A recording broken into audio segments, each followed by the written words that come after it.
most investors feel comfortable with their domestic equity and bond portfolios because they tend to thrive during periods of economic growth and low inflation. And we don't blame you. It's been a great ride. But it's a big world out there, full of opportunities you may be ignoring. Sadly, we live in a world dominated by a fear of missing out, or FOMO.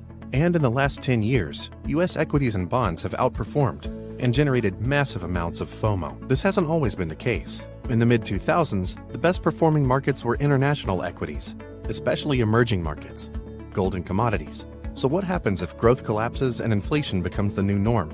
Or what if the US dollar collapses and US assets are no longer attractive? What will the new FOMO markets be? And will your portfolio keep up or be left behind?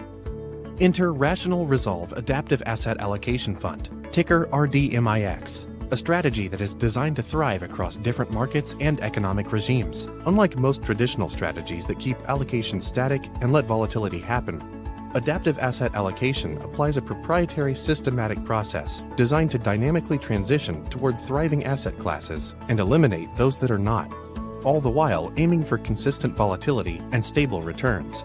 There's almost always a bull market somewhere in the world. Don't let yesterday's FOMO get in the way of tomorrow's opportunities. Instead, let Adaptive Asset Allocation help you fill in your domestic portfolio gaps. To learn more, visit rationalmf.com and check out the Rational Resolve Adaptive Asset Allocation Fund.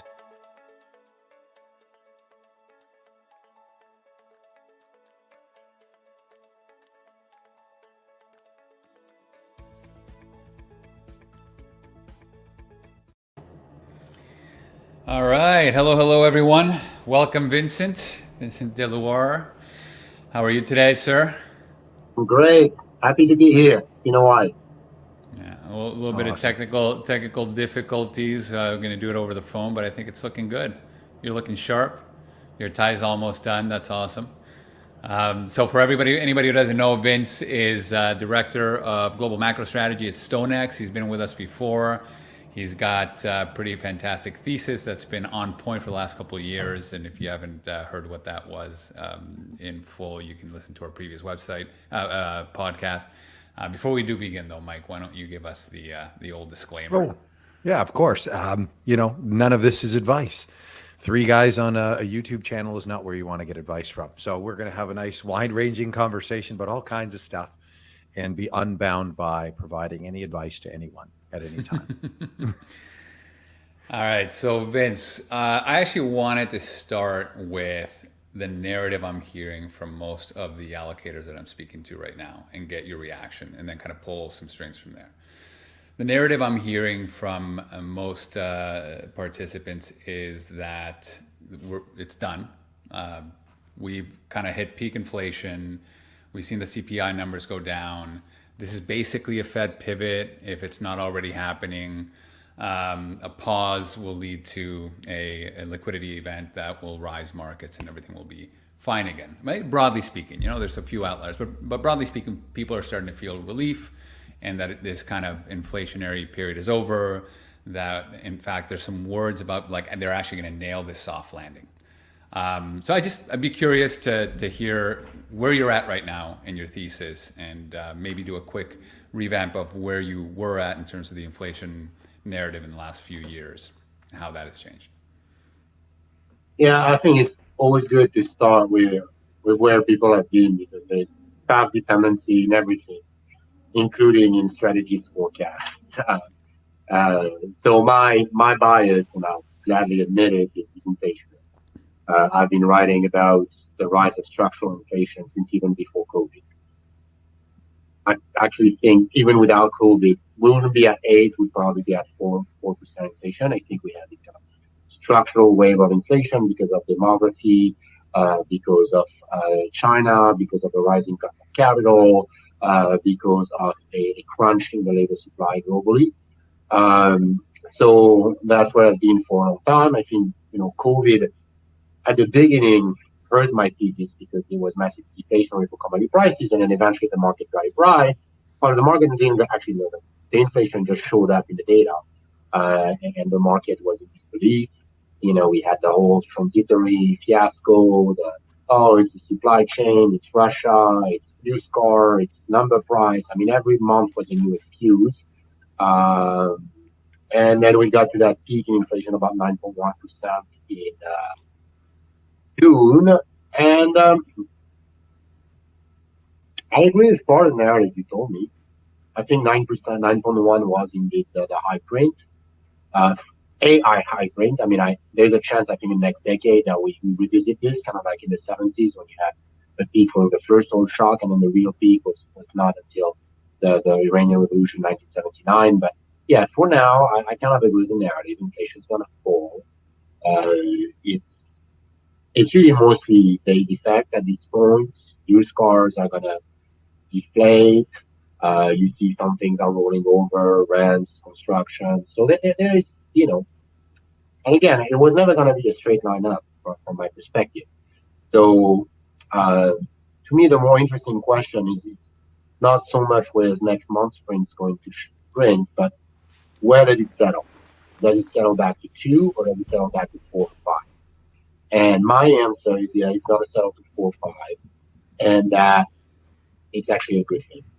And that the Fed, basically what the Fed is trying to do is to show that it tried, and now gives them a great opportunity because the next 4 months, just because the base inflation is going to fall, it's going to look like they've done what it said they would do. At the same time, the Fed funds rate is going to rise up, another 175 basis points. So we'll have this kind of Goldilocks moment where the Fed funds rate may be slightly above CPI, which will match the definition that Powell had given himself for success, positive real rates, and then we can just forget about it. I think what's going to happen is the Fed is going to declare victory. They're very anxious to erase from people's memory the mistake of 2021. They want to show, they gave it their shot. And then once we are in that world, the surprise will be that inflation is not falling much below 4.5. The same thing happened in the 70s, right? The Fed cut, inflation fell down from 10, but it stopped at 4.5. But I think the real Fed pivot is not going to be the cut rate because demand is too weak, which is the consensus, right? I mean, we get all these Twitter people, fast forwarding. If you advance this series by 12 months, and then it falls, and then you put the CPI next to it and it falls, and you have all these almost a passion. People want the economy to fall in depression. He's tightening into a depression. He's making the biggest policy mistake. All of that. I don't think that's going to happen. I think we'll be surprised with the resilience of the economy as we have in the past 12 months. The economy, if you look at the past 12 BLS numbers, non-farm payroll, we beat 10 out of the past 12. So the consensus is consistently underestimating the strength of the economy. And I think that continues to be the case in 2023. And we realize, hey guys, what's wrong? You know what? 3-4% inflation, labor market's tight, people are getting wage increases. We have a reasonable cost of capital. We're going to learn to live with it, and we will be happy with it. And I think that is my originality, I would say, of my inflation case, is that I see inflation as the solution. I see it as a good thing. Nature is healing. Inflation is the economy trying to rebalance itself from what was a dead end, a period of consistently low inflation, lower rates, excessive debt, bubble building. A decade of inflation is the least painful way to rebalance the economy, and I think eventually Powell will accept that. You see that already. I mean, I cannot count the number of op-eds that I've seen in recent days about smart economists telling, it started with Olivier Blanchard, former head of the IMF. He had a paper at the Peterson Institute, 25 years of excessively tight monetary policy, saying that, 2% was never the right target. Let's build some buffer in it, 3-4%. Then Krugman picked the argument, then Stiglitz, and these are all guys that are very political, right? I mean, if you see them turn, it's because something in the wind is turning. So I think the real Fed people will be to accept the high inflation. So can I pull on that a little bit? High inflation is good to rebalance the economy. What you're saying is to rebalance it from high debt levels, as in debt. You can reduce debt with austerity. You can reduce debt with growth. You can reduce debt with inflation. And you're saying that growth probably not there right now, given what's going on in the world and the global economy. Austerity was tried and failed in Europe. Maybe they don't want to do that. So the only thing really left is inflation. Well, you can and default running as well. high. Of course, yes. You can default and restructure. So is that why it's good? Out of all the options, out of all the bad options, that's the least bad and the one that they're likely to land on? Yeah, so there's the Ray Dalio's film, the beautiful deleveraging argument, right? Which is the three options you mentioned. And I think most people understand that, and I think we agree with that. Yeah, growth, we cannot do anything about it. I mean, we can hope for a productivity miracle. I mean, I think we did a lot of that with DoorDash and Zoom and all the disruptors. And well, we saw that that didn't work out. So anyway, growth is not something that's under Jay Powell's control.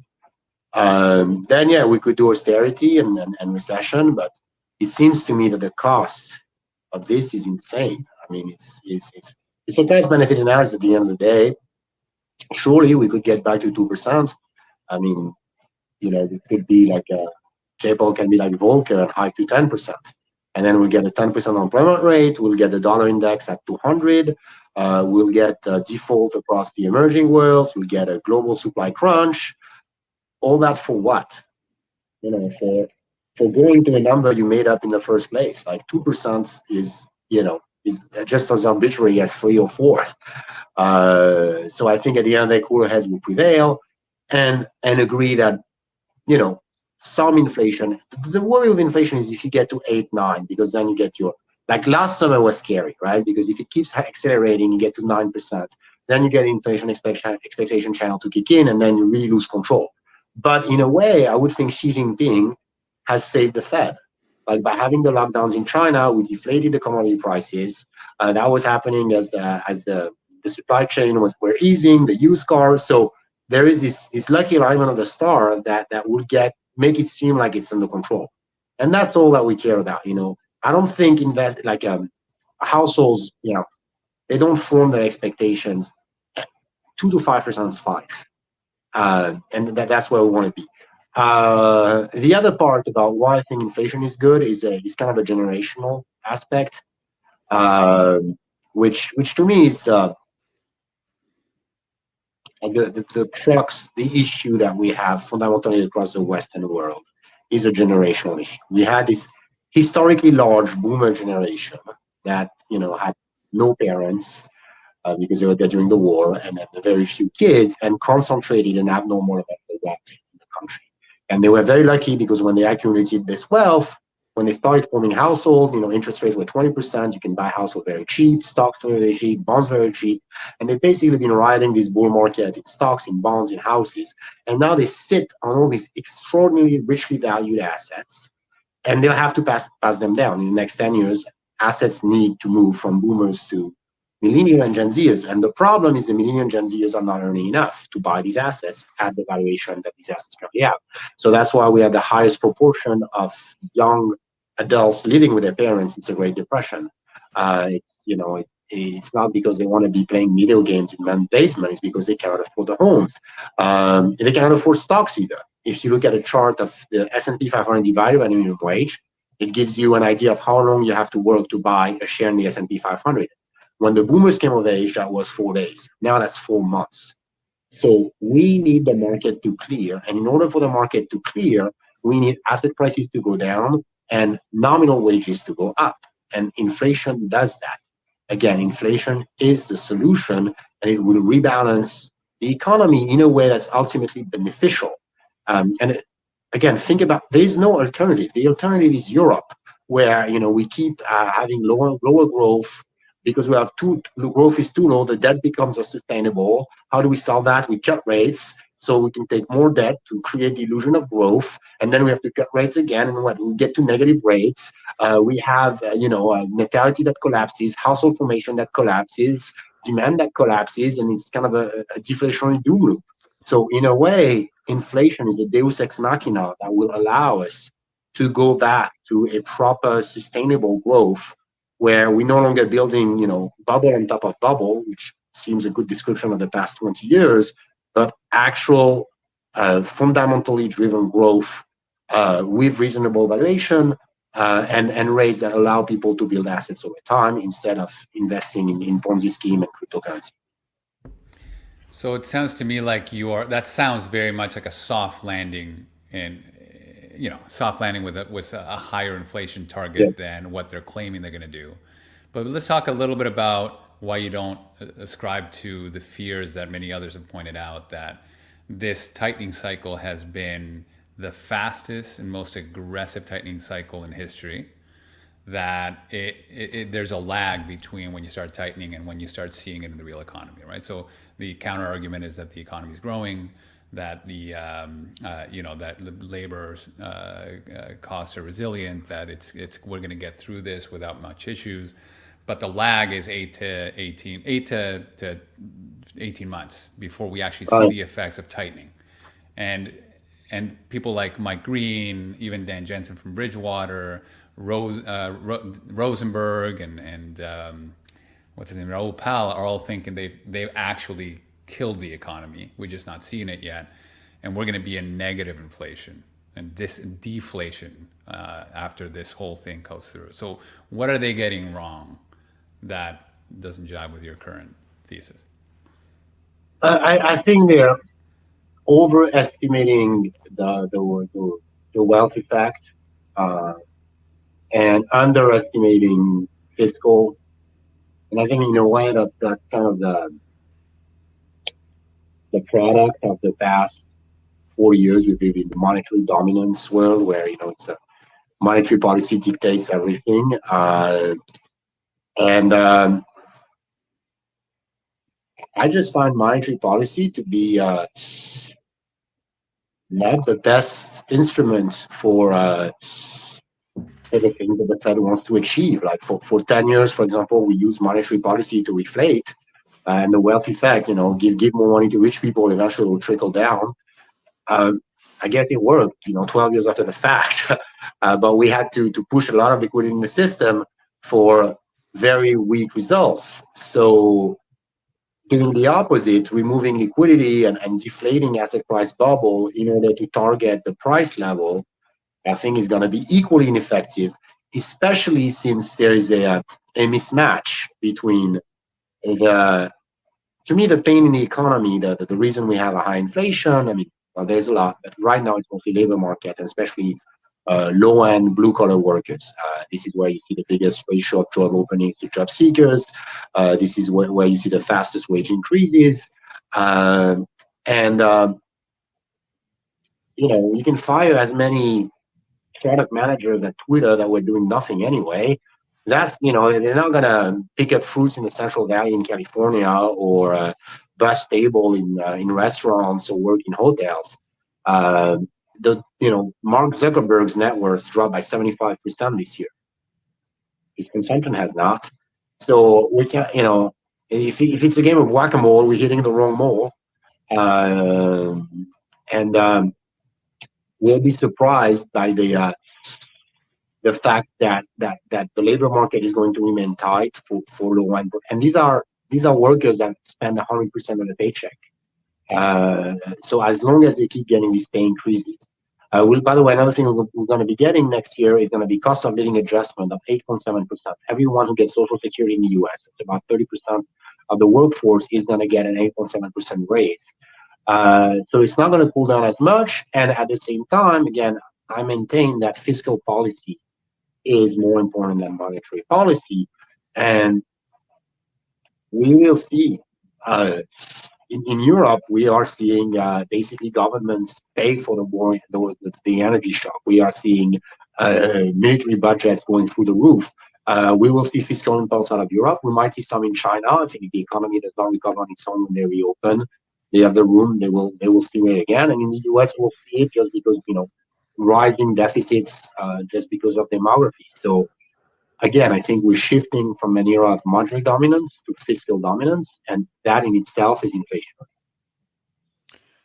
How does in a longer term sense, when we're talking decades at a time, how do you think the ability to automate a lot of the jobs that are in this domain, automate them away? How does that potentially offer the opportunity for really global growth without the labor input, if you will? Or just thoughts on automation generally and its impact over the longer time frame that you're talking about in this sort of inflationary rebalancing and bringing sort of labor more, rewarding labor more than it's been rewarded in the last couple of decades, and how might that play out? I mean, I can see a major move towards automation being quite an effective force of growth potentially, and a reduction in the, sort of the burden on labor. But what are your thoughts? Yeah, I think it's the hope. I mean, it's certainly going to play out, I think, over the next 4 years. To me, it's a bit of a timing mismatch because you need the robots now, and and you'll get them hopefully in 10 years. I would also point to the fact that um, kind of the simplest jobs are very hard to automate, like a waiter.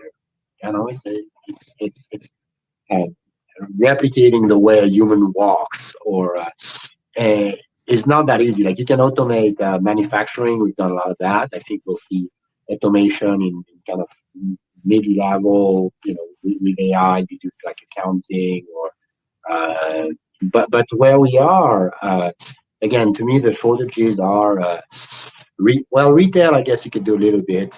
Hospitality, services. Uh, it's going to be harder to automate these positions. And I would also say that um, there is a social element, a hierarchical element to work that we want to be serviced by other people. It's kind of a so I think we'll find yes, there will be some displacement of workers because of automation, but other parts of the economy will emerge to absorb these new workers. One of my big theses on my inflationary case is the rise of the gig economy. That we are, and that's the part that the Fed has missed because they don't really track it. But you ask your average teenager what he wants to do. He doesn't want to be a firefighter or an astronaut. He wants to be a YouTube influencer or an Instagram celebrity. So we are creating all this kind of parallel economy where people will provide service to each other, and that also creates a demand for the workers that will eventually be displaced by automation.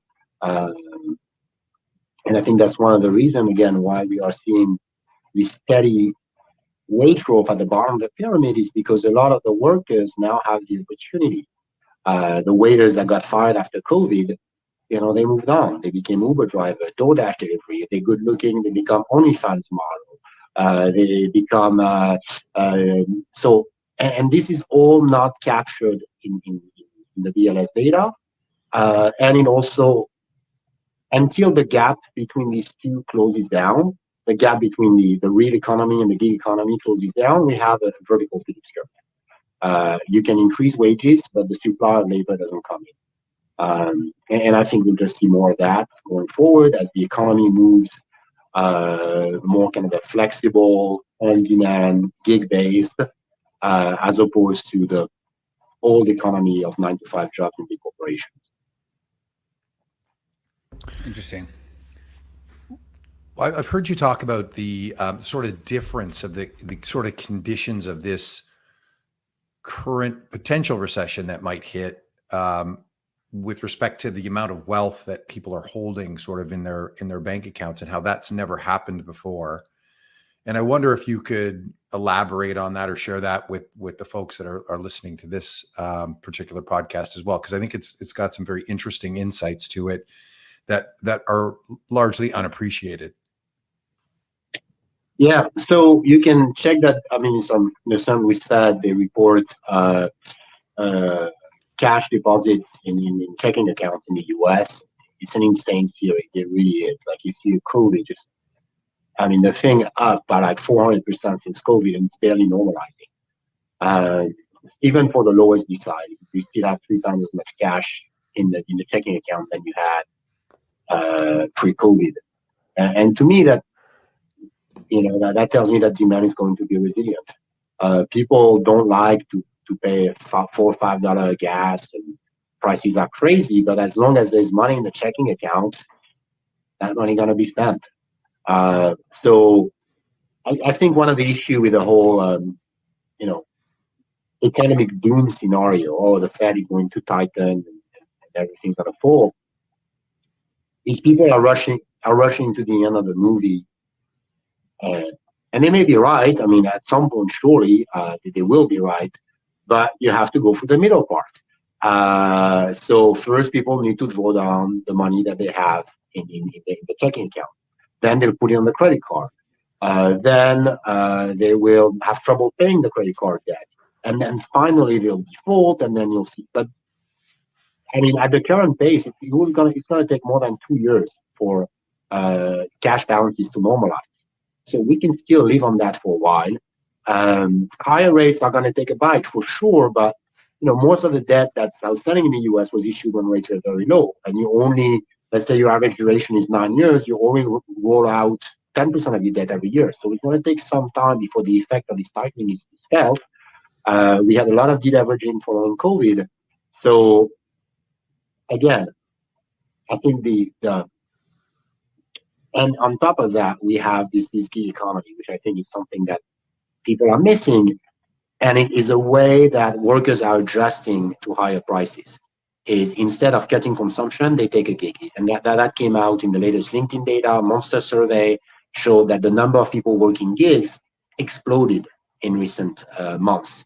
Also, I think that's one of the reasons for discrepancy between in the last non-farm payroll number, you have difference between the establishment survey and the household survey. And the difference was attributed to people working 2 jobs. So again, that is a big difference between now and 08. 08, you lost your job, that was it. You defaulted on your home payment and you got that deflationary spiral. But here, if higher inflation means that you're going to work a second job, that means your consumption is going to be more resilient. And that cash in those accounts, I guess, is sort of a persistent inflationary impulse as well, I'm assuming, right? Because you can continue to spend even though there's a contraction. Is there a point where the consumer starts to realize there's some economic trouble and starts to retrench a little bit, and even though they have cash, starts to spend less? Or is it, do you view it as they just will roll through that spending, then load up their credit card and hope that things work out, that they can continue their current lifestyle at whatever this inflationary impulse is? How do you view that? Is that, or do I have that right? Yeah. If they were Germans, yeah, but they're Americans, this is the American way, maybe. Put it on the credit card and hope for good time. That is, but and I say it with love, okay? I'm a European. I'm naturally pessimistic, and I save 80% of my income, and what if and what that. But I love that about the American spirit, the endurance, the resilience. Like that is. Oh, I'll make every American. You ask them about their. This year was bad, but next year is going to be so much better. And what? I think that's one reason why the U.S. is more resilient and more dynamic, is because people have this. Some would argue irrational faith that things are going to turn out right for them. And yeah. And failing's okay. Going bankrupt is okay in the US. Yeah. You just start again. I mean, there's no stigma to it socially. And the labor force is extremely adaptive due to the lack of support in the labor laws. You can just lay people off and then rehire them. And that ability to really adapt to the economic conditions and push that to the end worker, that labor force takes that risk. It does allow for business or the business side of it to take less of that risk. So I do think that's an adaptive feature that is unique to the United States of America as well. Well, so can I actually go back, and I want to ask you about the risk of recession, right? So what I'm hearing is that the end game here is 4% inflation. Everybody's going to be fine. It's going to be good. We're going to reduce debt. We're going to rebalance the economy. But let's talk about the order of events here. Are you calling for that to happen within the next 8 to 16 months and be done, or are we going to go through some cycles here? I mean, is there a point where the Fed stops doing tightening too soon and we get a bit more inflation and then they have to go back and tighten some more before we get to this ultimate 4% level? Or is it a one and done thing and soft landing is in where and Bob's your uncle? Yeah, no, I think you're right. It's going to be an iterative process. We're going to, try and test, and eventually we'll settle to that level. I think if I were to make a guess in terms of monetary policy, so what Paul has said is, don't worry too much about 75 or 50, whatever. It's the destination, not the journey, right? Which is correct. I think Paul now can take a little bit of a step back, right? It's deflating. 75 is probably overkilling it. He can take his time. I do think he wants to go to 5. And then I think what we could see is a divergence between the two tools that the Fed has. There's the rates and there's the balance sheet. And so far, we've used them mostly in the same direction, right? We've done QT and rate hikes at about the same time. And there's no reason for that. So that's a degree of freedom that the Fed has that they didn't have before. If you want to ease, maybe you don't cut rates. Maybe you allow for the balance sheet to grow, or at least you stop shrinking it. So I think the Fed will use the balance sheet as the variable of adjustment, also because that is the that is the risk that something breaks, right? I'm more concerned about liquidity, especially in the treasury market, or something weird happening, like what happened with repo 3 years ago, or what happened to the Bank of England. Like, we don't really know what we're doing here, okay? We're just taking 100 billion off the balance sheet and touch on wood, hope it goes fine. But there is no template for that.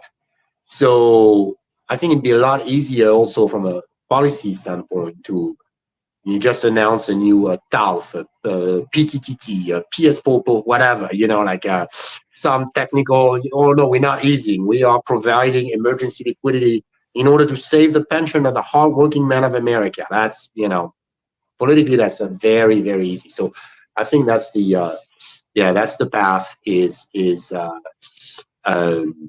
we get to 5, but instead of having the 3 rate cuts that the market expects by the end of 2023, what we do have is, if the economy slows, which is not necessarily my case, or if there is an accident in credit markets, then we see the Fed walk back on QT, maybe do some emergency liquidity injections, and I think that's not a bad way, right? I mean, we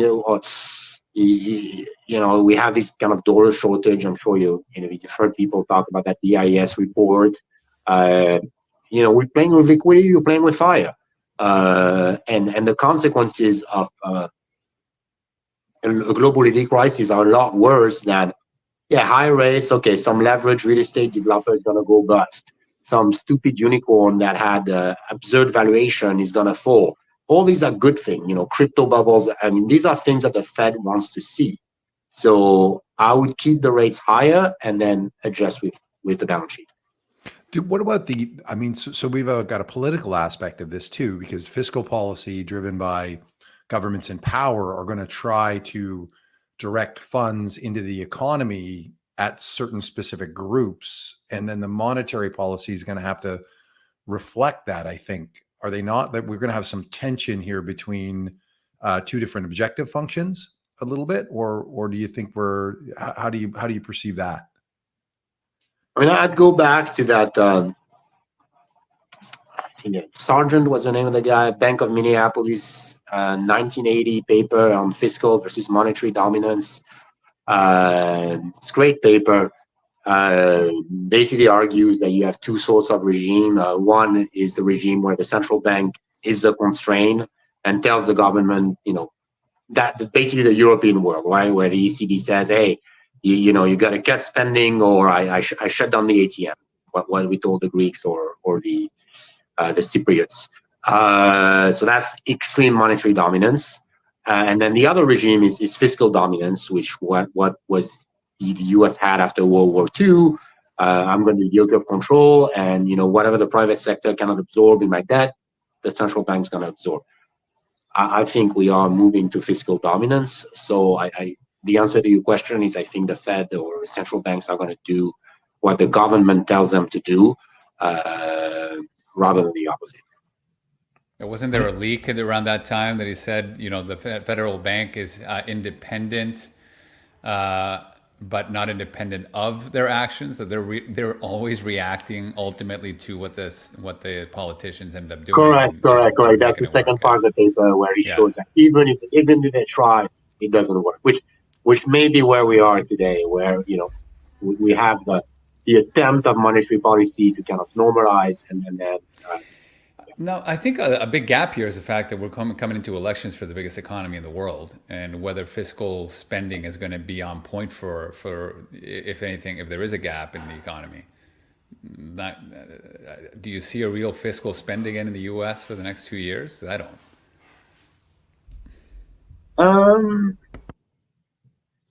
I mean, a lot of the fiscal spending is on autopilot, right? I mean, Social Security. Yeah. I don't know. The quick answer is I don't see, because we have divided government, right? So, but it works both ways, right? That also means you will not see consolidation either. You just see nothing, right? You just see them bicker and argue. I mean, taking a kind of longer perspective, it seems to me that there is no Tea Party anymore. There is no consistent. There is no blue dogs. There is no one is really defending austerity the way it was after 2010. So my case is almost independent of politics. Everybody believes in MMT now, and even those who don't have to do it. And you look at Europe, again, I go back to what the German government does is insane. I mean, they triple the military budget. They will, absorb the cost of higher energy prices. So, the government is picking up the tab one way or the other. Okay, so let's back to what the Fed's goal is right now, which I think you mentioned that it is to ease off the inflation in the labor market, right? That's ultimately what they're trying to get down. I think, what is it, at 5-6% right now?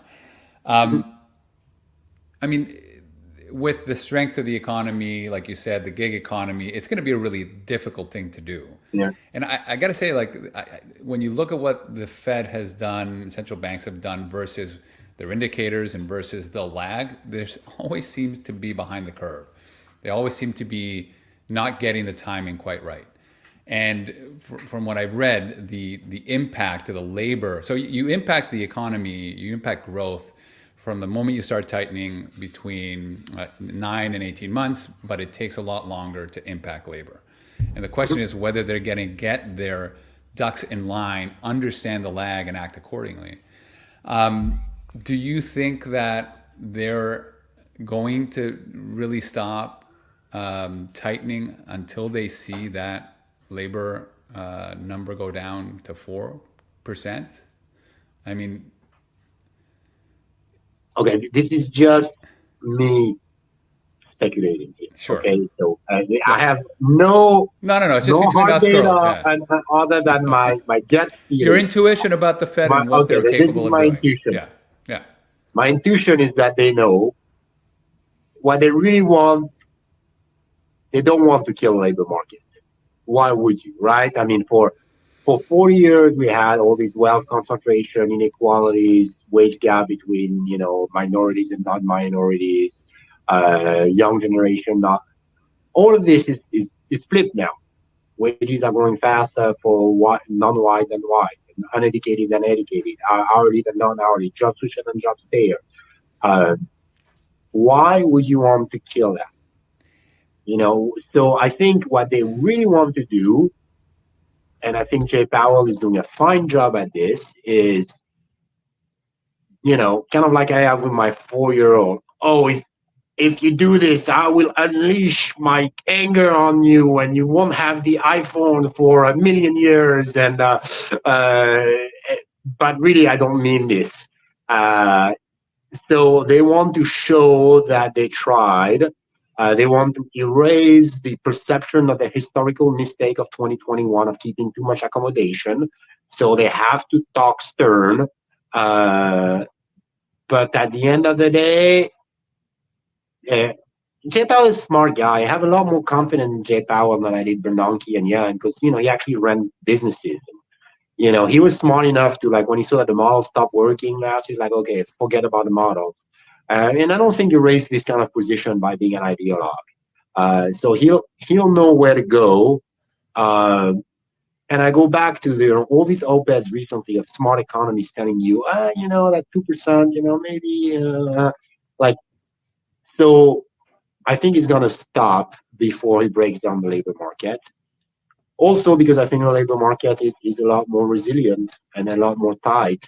So, But look at where isn't we the are labor today. market staying strong what leads to the decoupling of inflation expectations? I mean, we certainly feel it here in our business, right? You see employees asking for a bigger wage, 5-6%, and then the service providers giving us a raise in cost of 10-12%, right? Getting ahead, giving us an even bigger inflationary cost in anticipation that employees are going to ask for more every single year. Right. So I think the labor market and inflation expectations decoupling is the fear here from the Fed. And the way that they squash that is through squashing the labor market growth of inflation. So I think that's why they'd want to crush the labor market. I don't think you can have a strong inflationary labor market and then have no inflation expectation decoupling. I just don't see it. I think they've seen in history that the way to do it is to really get back, put that one down, and make sure that we get to a more reasonable 3 to 4%. Anyway, again, we're both speculating here. Well, right? what about margin? I think you're skipping. So okay, if we step back, the problem we have is a supply side problem. We underinvested. We have China that's no longer sending us cheap stuff that it used to. Russian commodity output we cannot get anymore, or at least not as cheaply as we can. So something's got to give, right? And the question is, who's going to give? You have three ways you can solve this, excluding default, because that's not. One way is broad inflation. You reset the price level. One way is you have workers eat it with a recession, and then the third way is margins. You just accept that, hey, yeah, you're gonna take it from the margins, and we had 4 years of super profits. We had after COVID, we gave handouts to everybody. Everybody made out like pigs.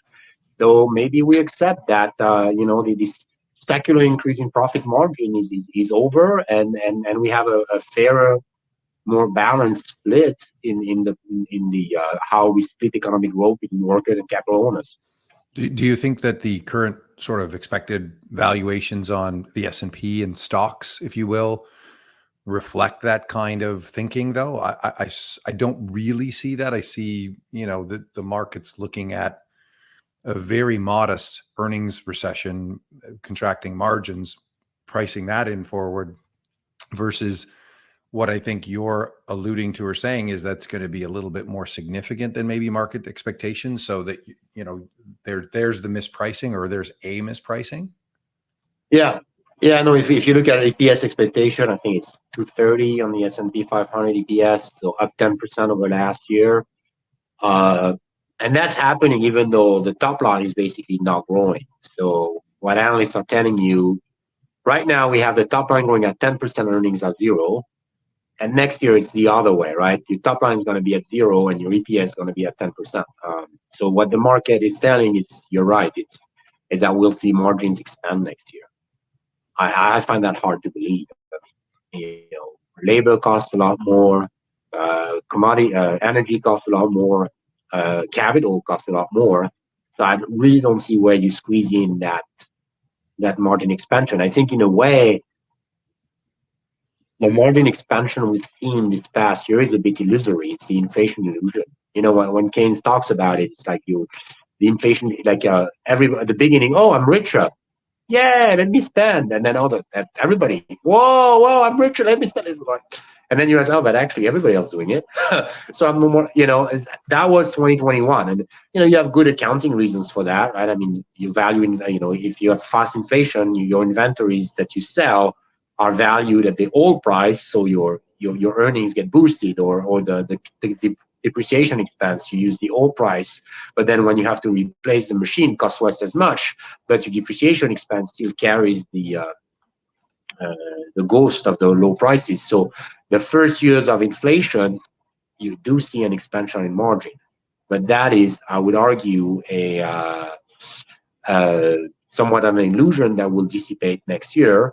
So yeah, my expectation is that margins are going to compress, and I'm not sure that companies are going to be able to make the workers pay for it. That's a traditional response, right? Every time we see EPS guidance negative, you see companies announcing layoff, and you're certainly seeing that in tech because tech is overstaffed. But tech is a small sector of the economy. In the rest,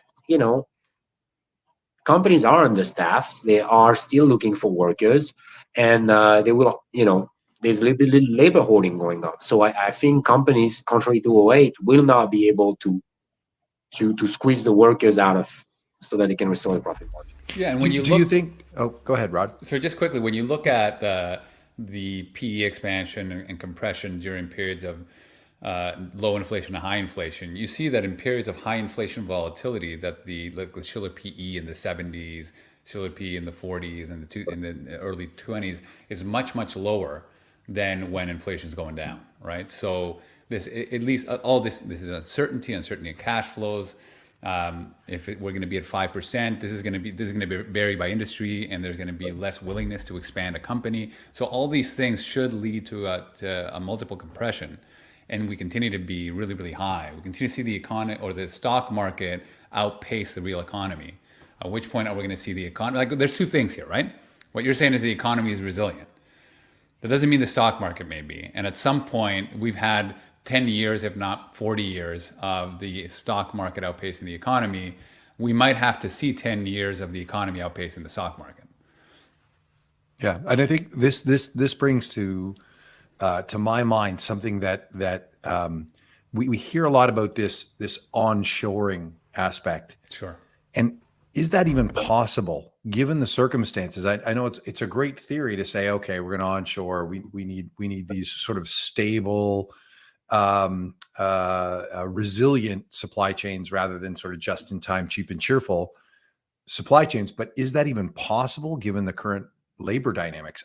I don't know if this is actually a real thing. I hear it a lot. It makes sense to me.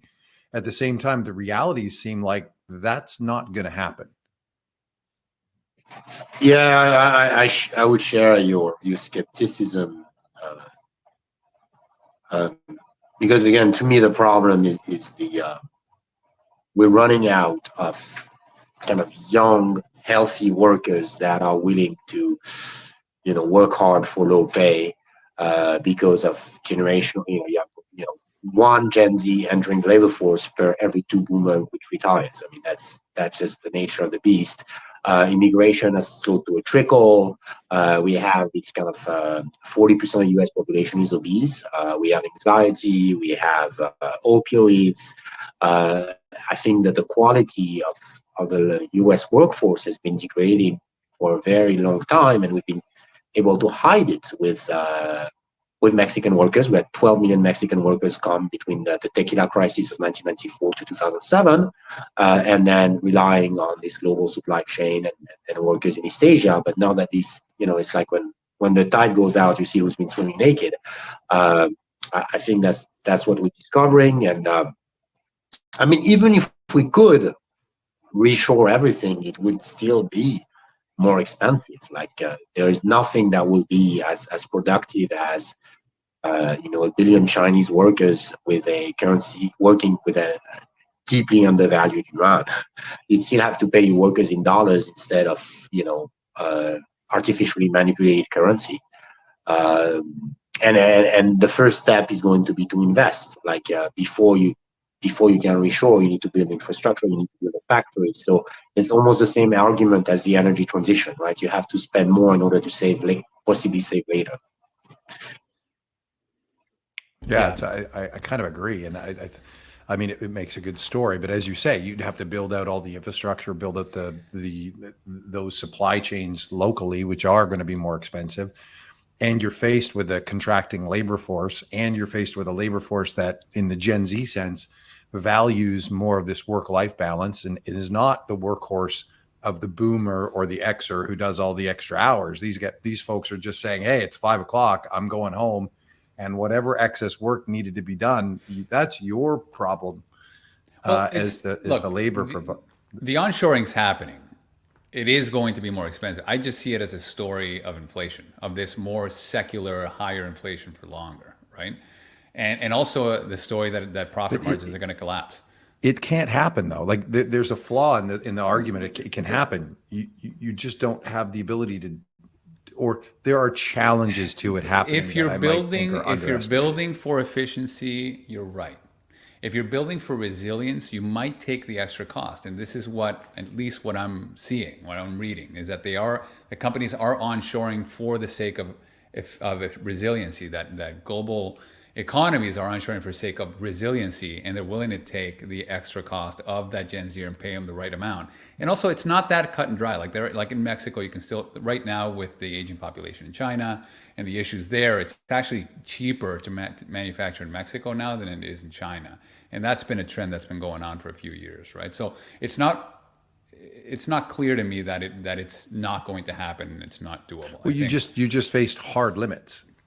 And hence the inflation, right? You just have to the market has to clear if you're building for efficiency, right? I think we're saying the same thing. It's you can want resiliency, but if you can't deliver it, you can't deliver it. You can deliver it at a higher price, at a much higher price. Again, if you want that, you're going to have to clear the market and pay higher wages, right? Middle America wins again. This is the possible solution. There are limits, right?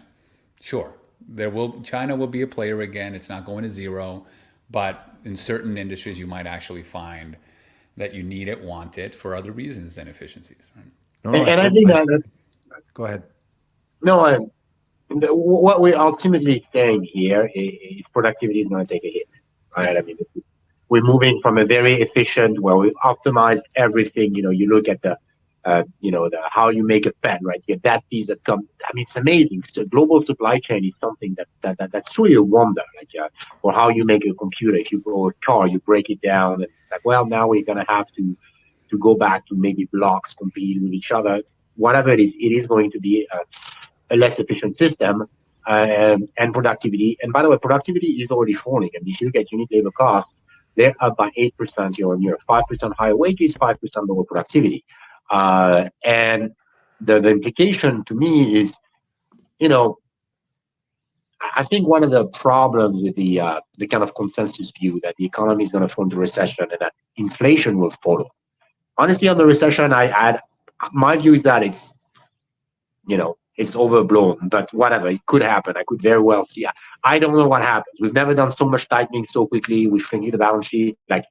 Maybe Mike Green is right. I mean, he's smarter than me. So maybe we see, but the question is, will inflation follow? And the assumption behind the view that recession and inflation are linked is that you have constant productivity gain, right? But if our case is right, let's say the economy shrinks by 2%, but productivity falls by 3%, you need 1% more workers to produce that smaller level of output. So your recession doesn't clear the labor market, it doesn't reset wages, and you have either stagflation or inflationary recession, which to me, that is the bearish scenario. I'm more on the optimistic side. The optimistic side is kind of an inflationary soft landing, which is kind of my base case. But I certainly have a lot of respect for, I don't know the future, right? It could be that the economy falls, and then we'd have kind of a weird recession, right? A recession where prices keep going up, wages keep going up, the unemployment rate remains at 4%. And that's, in some ways, that's what we had in the 70s. Right, precisely. Yeah. And this is where when that labor cost circle starts to roll, it is extremely hard to attenuate which then brings us back to the Fed's focus Yes. on that as a particular item that, you know, lagging or otherwise, they're familiar with that cycle. But that means you got to like slaughter the economy so much more to squeeze that inflation out, right? That means that to go back to 2%, you have to create a depression.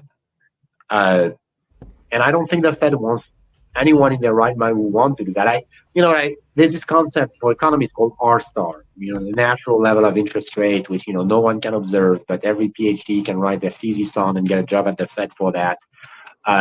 Good for them. I would focus on I star, the natural level of inflation. And I believe this I star is not constant, and we're trying to box it with the 2% rule. And it was easy for us to do it because we had structural disinflation for 4 years. So if anything, we struggled to get to 2%, right? There's a story of Europe and Japan, right? Because we had these tailwinds of globalization, of China, of currency manipulation in East Asia, of Mexican workers going into the US, of global savings glut, favorable demo. I can go down the list. So that meant your I star, if you will, fell from the late 70s when it was very high because we had the boomers doing their household formation. Then it just fell from 1981 to 2018. And 2% was okay. Now I think your I star is higher. It's 4 or 5%. And sure, you can, it's kind of, I don't know if you ever diet, like your body has a natural weight, right? I know for me, if I go under 85 kilos, it wants to get back there. There's nothing I can do. I think that's going to be the same thing with inflation. So maybe we'll attempt to go down to 2%, but then we'll realize that the cost of doing so, and again, from a policy standpoint, it's losing a degree of freedom. Like, why can't we use the price level as a variable of adjustment? The price level is a way that, to me, it's a political decision. Like a certain price level implies some political choices between debtors and creditors, between the young and the old, between the working and the non-working. And what's right at a given time may not be right the next time. There are periods where you could justify a higher level of inflation. If you have, for example, a young generation that's been, for example, after a war, right? You send only young men to die for the dreams of the dreams of glory of old men, which is what wars usually are. After that, you usually have higher inflation because high inflation is friendly to the young because the young don't own assets, right? Inflation destroys the value of assets, so it makes assets to be cheaper and the weight. So you may want to rebalance. I would view COVID as one of these events where we basically sacrifice the youth. You're like, okay, sorry, you're going to lose 2 years of your life, so that we reduce the death in nursing homes. And now the pendulum is swinging the other way. And again, it is a good thing. Like a smart policy should be, well, what was right then is no longer right now. You're so right, Vincent. I think, a light bulb just went off in my head. Why would, sort of 2% inflation from a like a monetary sturdiness policy, like money is real and it has value, or it stores value, but we're going to degrade the value just a little bit over time. And we want to keep the confidence in the money as a store of value, but what we need to have this sort of dilutionary effect. But then you've got this layer on top of that, which is, well, what's the global economy like? Where are sources of labor? Where can we develop sources of labor and sources of opportunity? And we've been in a Goldilocks period prior to whatever the last year or two, where everything sort of went the direction of very low inflation, actually, technological innovation, productivity. As you talked about the global workforce, the beauty of the global supply chain, we are in a very different set of circumstances now, very market participants, their age, their demographics. So why wouldn't we think about this inflationary target as being non-stationary? Why should it be 2% through 100 years or 50 years? Why shouldn't there be some level of understanding of the global economic dynamics that are at play in order to understand what the I star should be, if you will, or that inflationary rate in order to accommodate the current global economic situation? I think that's That's a very significant insight. Now you have to balance that off, obviously, against the confidence in money and as a store of value and those types of things. It's a really interesting point you make. Yeah, I mean, if you look at the global the distribution of growth versus inflation, what you'll see is, okay, real growth is bad when you have deflation, and it's bad when you have inflation above 10%. So it's kind of a no, it's an N. But there's nothing special about 2%. If anything, in the US, growth on average has been faster when you had 3-4% inflation rate. And I think that's something that most emerging market central banks know. That's why you see, most emerging market central bank inflation targets around 4-5%, because they know that they're kind of poorer and they need to play catch up. And as they play catch up, wages in the non-tradable sector are going to tradable first, and the non-tradable is going to increase, and that's the Balasai effect is the economic term for that. And that's okay. Like during the high growth period, les Trente Glorieuses in France, we had 5% inflation. All of Europe had it. You can make the case that inflation is a lubricant for growth in some ways. To me, it's always easier to adjust the price than it is the quantity. And I think that's going to be the I think the thing that tends to another... break things, as a Latin American, I can tell you every country has different levels of inflation. 3% consistently, 5% consistently, Argentina 20% consistently. What really kills you is the rate of change. Yes. Yes. Aggressive rates of change is what create chaos, right? We saw it this year. Yes. We saw that aggressive rate of change of inflation numbers and therefore rates of interest lead to, in this case, bonds and equities going down together, right? But if you have a steady state of 5%, you're right. I think I've seen it in my lifetime. But Chile is people a good adjust. example. Exactly. Yeah, Chile, everything is inflation adjusted, and it's been 3-4% for a long time, and that's fine. And to me, the good thing is last time you had me on the podcast, I was a bit worried about things going out of control, and where we talked was but that option is out now. We're slowing going down to 4-5%. Well, this was lucky, right? It could have gone the other way. It could have, if China had reopened and oil prices had kept going to 200 and whatever, we could have had a situation like that Argentina had. But luckily, the dollar was very strong. We had this kind of lucky alignment of the stars that, honestly, it's the best case scenario where we are today. It may not feel like it, but at the end of the day, what we've had is a negative shock, right? So something's got to give. And it feels like the best case scenario now, Vincent, but I got to tell you, I'm terrified of the other side, right? So I mean, it feels, if indeed they've done it and we're going to 5 and it's a soft landing, fucking brilliant. I'm just really worried that this is kind of the eye in the middle of the storm, personally, right?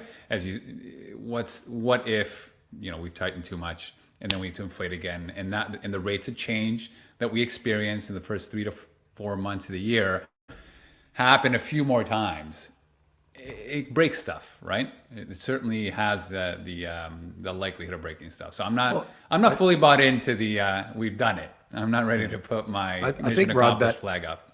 That also plays into the inflation volatility comment that you made earlier. Right now, asset prices are largely still reflecting a period that we had from sort of early 1990 to 2021, call it, where inflation volatility was significantly lower, allowing asset prices to be more stable in their earnings, thus you not having to discount back so much because you had the confidence in that. And now I think we will have more inflation volatility, more sort of similar to what we had from 1990 and before, where it was sort of 2 to 3 times higher just in the volatility around inflation and its expectations and its changing sort of manifestations in those changing. And I don't think asset prices really reflect that. Certainly not equity asset prices. Maybe the bond complex maybe reflects it more. But Vincent, you're tilting your head. But yeah, please elaborate for me, because if I'm wrong in that sort of assertion, which is a very loose one for me, I'd love to hear your thoughts. No, the reason I was tilted is I think the bond market also price that environment of stable growth, steady but steady. Doesn't care about the level, right? As long as the asset prices like stability, that doesn't really matter, okay, give me bad, give me good, but just give me stable. And in the bond market, you've seen that the term premium being squeezed out over the past 40 years as a result of low economic volatility, right? That was a great moderation.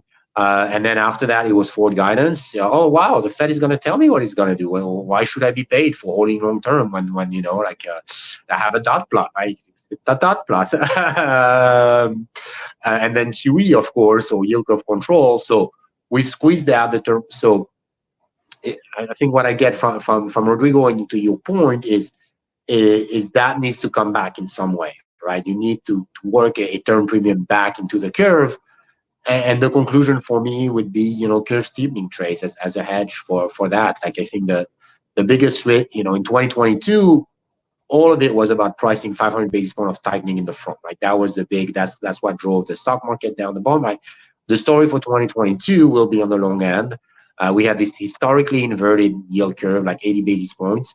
I think it makes a lot of sense to go into 2023 with a yield curve steepener, which, by the way, is something that will work in both scenarios, both Mike Green and I'm not putting myself on a par with Mike Green and Greg Johnson. Okay, these people are a lot more accomplished than I am, but the Vincent and the Greg Johnson.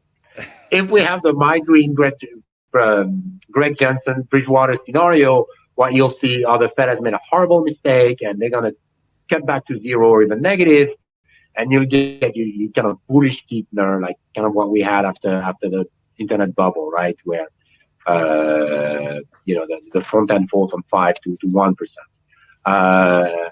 If we had my scenario, we have the bearish steepener, where the front end stays at 5%, but the long end moves back to 5 and maybe even above as we price it.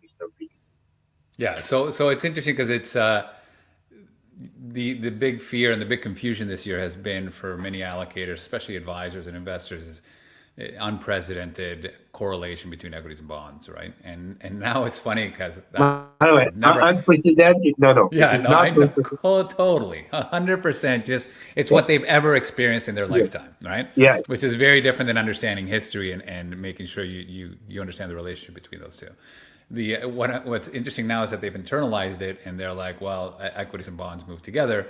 Whereas I think the likely future is going to be equities and bonds acting more non-correlated than ever in the next 6 to 12 months and back to normal, right? If we do see any sort of steepening, any sort of rate of change to the downside of rates, especially if we find that regardless how strong the economy is, if we see a multiple compression and the equity markets going down, you might see bond markets taking the opposite side and providing some protection again. So those are kind of an interesting observation. The question, well, I think those are, it's a secular difference with a cyclical sort of secular difference is one of the opposite direction, and there will be cyclical reverberations that are much like the previous sort of 30 years, 40 years, if you will. One thing I'll add to that is we've built the capital markets around the notion that stocks and bonds, especially treasuries, are negatively correlated, and we have entire strategies that just do that, right? Risk parity or even a target date fund, right? If my stocks underperform my bonds, I'm gonna sell my bonds, buy stocks. So we built in some negative correlation from flows in the system. I think that's one of the reasons why it's not, because at this level of inflation, you should see stocks and bonds have a 50% correlation. Historically, that's what it's been.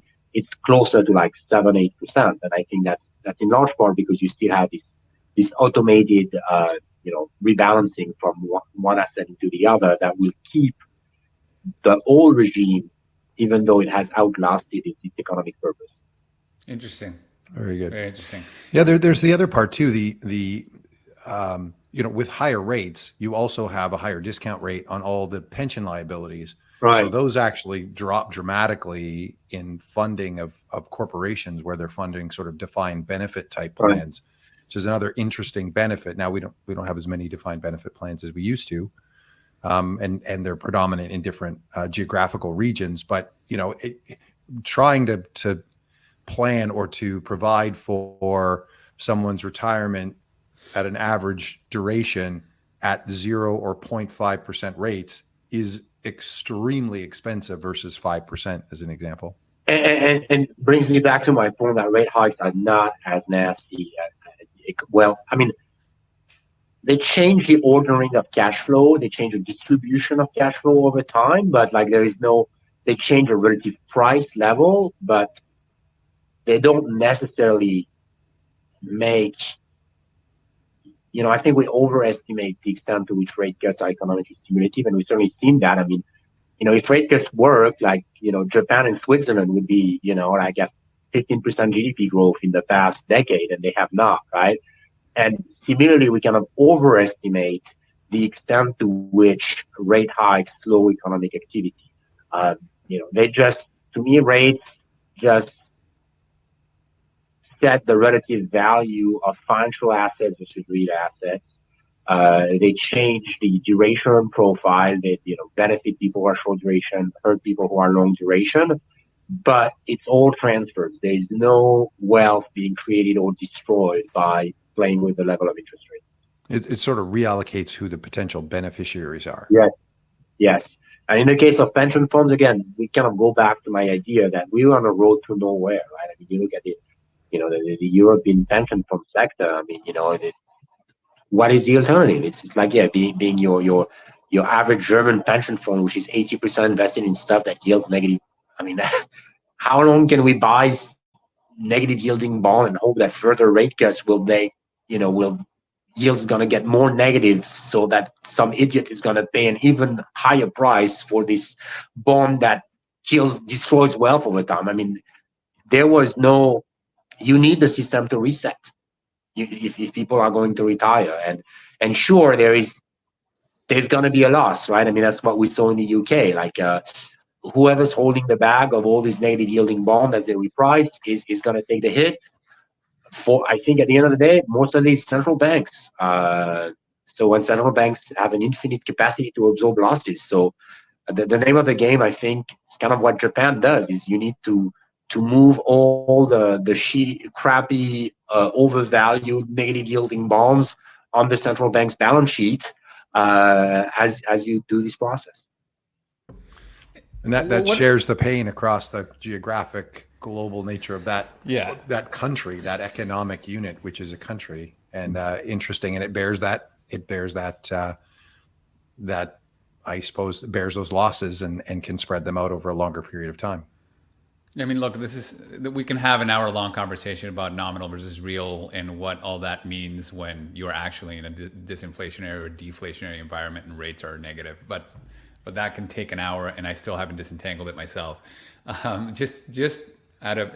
want to, based on history, and I haven't done enough work on this yet, is what tends to happen, because I think I have a view on the equity markets, a view on the bond market. The question is what happens to commodities from here, right? So certainly if we peaked inflation, there's going to be a period of adjustment.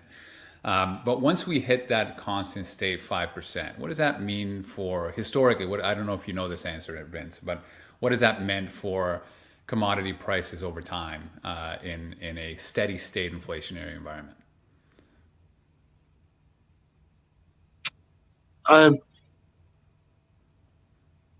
So I mean, you can go the whole, but let me just focus on all else equal.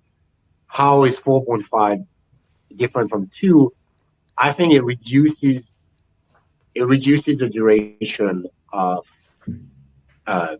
investment, that's what inflation does, right? It means that all else equal, I want to consume now more so than so I think that's commodity bullish because commodities have zero duration, right? So it revalues, I think, higher level of inflation, all else equal, increase the relative value of zero duration assets versus long duration assets like houses, like bonds, like stocks.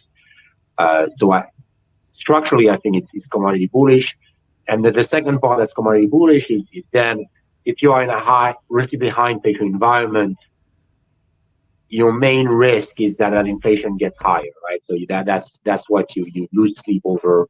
And the way you hedge that is by having commodities. So there's almost a portfolio demand for commodities that did not exist in a world where inflation was contained and when your hedge was long-term treasuries. So to me, both of that points to higher, which is generally the experience, right? When you have high inflation, commodity prices are higher. There's a chicken and egg part to this, I understand, but I think you can, even without saying a tautology, you can find arguments that support high commodity prices. Look, I always love having these conversations, Vincent. I mean, we are not, none of what we do, say here, actually has anything to do with our systematic strategies. This is why I love the intellectual discussion. Timing is always tough. So, the risk parity has that commodity, bond, and equity component. They balance each other off. And then you have the systematic macro that can make the bets short term. So I'm so glad that I have that, because it's a treacherous world out there. There's so many things that could play out in the next 18 months, but it certainly helps frame how important it is to have a diversified portfolio that includes these hedges, right? Whether we're talking about a sophisticated steepener or adding commodities to your portfolio, right, or adding some active strategies to your portfolio. I mean, when we met, it's almost a year ago, maybe. No, maybe less than a year. We were talking about in the spring. Yeah, we're talking about Peru as a great hedge, and Peru was up 20% in the first 3 months of the year. Which is you don't even have a president. Do you have a president now? How is that going? You are the one, by the way. I want to give you kudos to this. I remember in our conversation talking about how I'm sick and tired about that we're constantly turning over our presidents, and it's got to be bad for investing in Peru. And you said to me something that was very interesting, which was, no. Peru's got a very strong constitution, and it's built in such a way that it doesn't matter how stupid your president is. The constitution protects the companies enough and the people there enough that they can't screw it up. And like Donald Trump couldn't screw up the U.S., probably due to the fact that the U.S. wrote the Peruvian constitution with Fujimori in the early 90s, right? And that's exactly what happened in a single day. For those who haven't heard, in a single day, Fujimori in 1990 dissolved the government because our constitution allowed for that, and it was just a disaster, and it happened. He got a new constitution with the help of the United States, rebuilt the economy, and since then it's grown at 7% a year. This new president, doesn't understand how the Constitution is built, or who and what their allies were. I don't know where he got this idea of trying to dissolve the Constitution, write a new Constitution, dissolve the Congress, and write a new Constitution. That happened, and within a few hours, the Congress got together. They threw him out, and because what he did was seen as a mutinous action, he got arrested and is now in jail. I mean, even worse than Leeds Trust. I think he should run the UK now. There's a job opening there. Exactly. No, but there's opportunities now, but I think the takeaway I want people to have from these conversations are that there are opportunities and risks out there that it's just not, in my view anyway, a traditional buy and hold 60-40. We've seen the pain of that. I hope people recognize that. You can hedge in many ways. You can look out there and actually take some active views, whether systematic or otherwise. I think the Peru bet, which the ETF is out there that you can get direct access, was great. It was up, it was down. It's kind of flat for the year. Pretty much what you would have expected in a year like this. So really appreciate your insights here, Vince. And we just need to be more open-minded than ever, certainly more than we have in the last 10 years as broad investors. Yeah. Awesome. Right. Well, thanks. Before we go, just Vincent, where can people find you? I know we provided your title, that you're the director of global macro strategy at Stonex, but you also have a Twitter page and LinkedIn page, or where else can people find you and tune in? Yeah, no, Twitter is really the best place. Vincent Deluard, my first name and my last name. Great place for conversation. If you look at my pin tweet, there is a link so that people can sign up for a free trial to work. DMs also work. I'm speaking at the Stonex conference day, so I want to apologize for the background, which is a miserable hotel room by Central Park, which I paid close to $1,000 because inflation is just crazy. And I'm doing this on my phone. That's, usually I'm more professional than that.